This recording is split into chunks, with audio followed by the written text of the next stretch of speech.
मैं आ गई हूं केपी साहब, मगर ये मत सोचना कि मैं तुम्हारी मर्जी से आई हूं। मुझे यहां मेरी मजबूरी लाई है। पति पत्नी के लिए भगवान होता है और मैं अपने पति के लिए कोई भी कुर्बानी देने के लिए तैयार हूं। बोलो, उन्हें छोड़ने का क्या लोगे? बोलो, जवाब दो। तुम्हारा ईमान धर्म तो बिजनेस है ना? बोलो, क्या उतारूं? कंगन, ये मंगलसूत्र,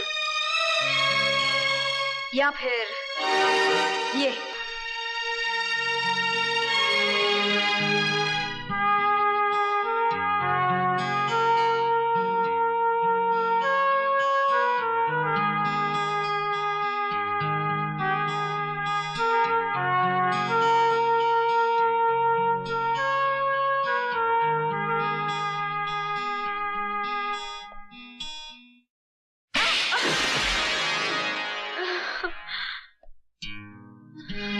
तुम क्या समझती हो मुझे तुम्हारे जिस्म की जरूरत है?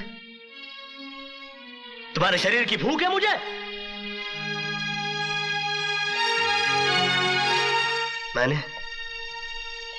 मैंने कभी तुम्हारे जिस्म से नहीं, तुम्हारी आत्मा से प्यार किया। लेकिन तुमने मेरी कद्र नहीं की, मेरा इंतजार नहीं किया। मुझे किसी गुजरे हुए वक्त की तरह भुलाकर किसी और का हाथ थाम लिया।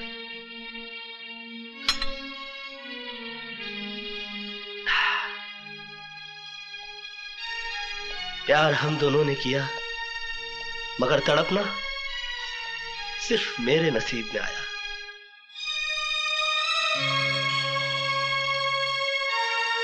मेरा तुम्हारा नाता तो उसी दिन टूट गया जिस दिन तुम्हारी शादी हुई। मैं उस दिन तुम्हारे घर अपनी मोहब्बत का इजहार करने नहीं गया था, अपने दर्द, अपनी तड़प का हिसाब मांगने के लिए नहीं गया था, बल्कि उस रात पार्टी में हुई इस गलती की माफी मांगने के लिए गया था जो तुम्हारे जुदाई, तुम्हारे सोग में चोट खाए मेरे दिल के हाथों हो गई। लेकिन तुमने मेरे जज्बात को नहीं समझा, मुझे कोई गिरा हुआ या घटिया आदमी समझकर धिक्कार दिया। मैंने तुम्हारे साथ जो भी किया वो बदला लेने के लिए नहीं किया, बल्कि तुम्हें इस बात का एहसास दिलाने के लिए किया कि तुम जो सोच रहे हो वैसा नहीं है। मेरे मन में कोई खोट, कोई पाप नहीं है।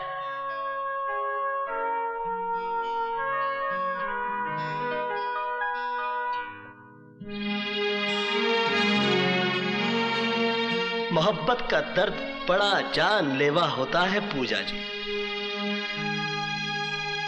मैंने तो तुम्हें माफ किया, मगर दोबारा कभी इंसान का जन्म मिले तो मोहब्बत जरा सोच समझ कर कीजिएगा।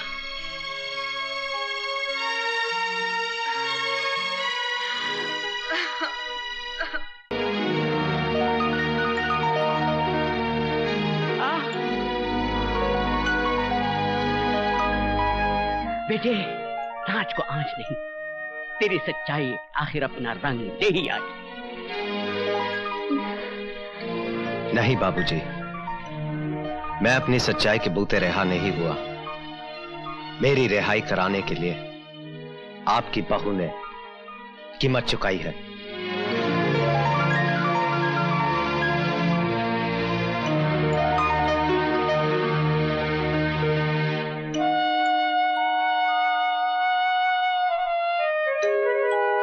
तेरी आंखों में आंसू मेरी रिहाई के हैं या केपी से ना मिल पाने के दुख के? दुख के ही होंगे, क्योंकि तू कृष्ण प्रसाद से प्यार करती है। नहीं दीपक, ऐसा कुछ भी नहीं है, ये सब झूठ है। पहले मैं भी इस बात को झूठ समझता था, लेकिन जब उसके कमरे में मैंने तेरी तस्वीर देखी तो मैं समझ गया कि आखिर इतनी आसानी से मैं कैसे जेल से छूटा।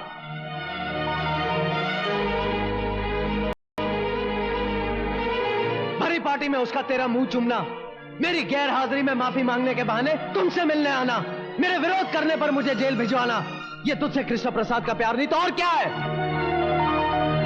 मेरे जेल जाने के बाद तू उससे रोज मिलती जुलती रही, और जब उसका दिल भर गया तो मुझे रिहा करवा के तेरी नजरों में देवता बन गया।